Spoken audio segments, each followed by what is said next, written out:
So obviously we're all very excited for season 6. What can you tell us?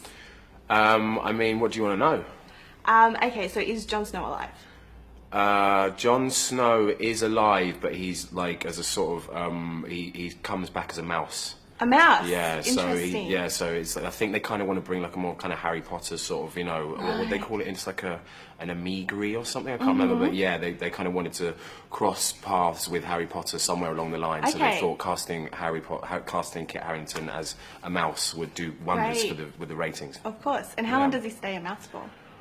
I can't reveal that. Sorry. And what about your character? Last time we saw Theon, he was jumping off the roof of Winterfell with Sansa. Yeah. How did they survive that fall? How did they survive the fall from the wall? Ibuprofen. Oh. Yeah. How did that work? The maesters of in the Game of Thrones world, they decided that it was like the real. I think Dave and Dan took inspiration from the real discovery of penicillin. It just happening sort of accidentally. So they landed on the ground. They did, but they didn't feel it. Right. That's handy. Yeah. And do they stay together during the season? No. Sansa just leaves him in the snow. As soon as he saves her, she just goes, whatever. Does he still think of himself as Reek? It's kind of hard to forget that you don't have a willy.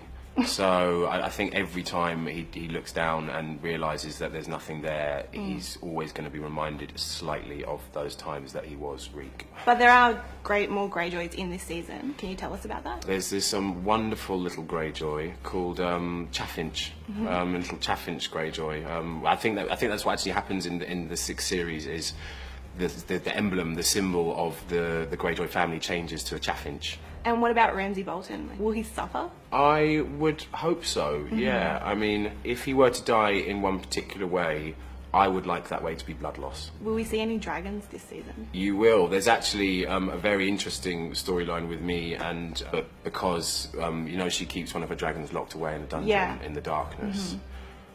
Me and the dragon form a very close relationship through our times of torture. A lot of people have been talking about Jon Snow's parents, and if we're going to get the confirmation of the theory that Rhaegar and Lyanna Stark were his parents. Can you tell us about that? I could tell you that Jon Snow doesn't actually have any parents. Right. He doesn't have any parents at all, because I think he was just born from some sort of primordial soup that the Game of Thrones world created, and what a tasty primordial soup that is, because what a specimen he is, Jon Snow. Yeah. And one last question, who will be on the Iron Throne at the end of all this? Reek's Willie.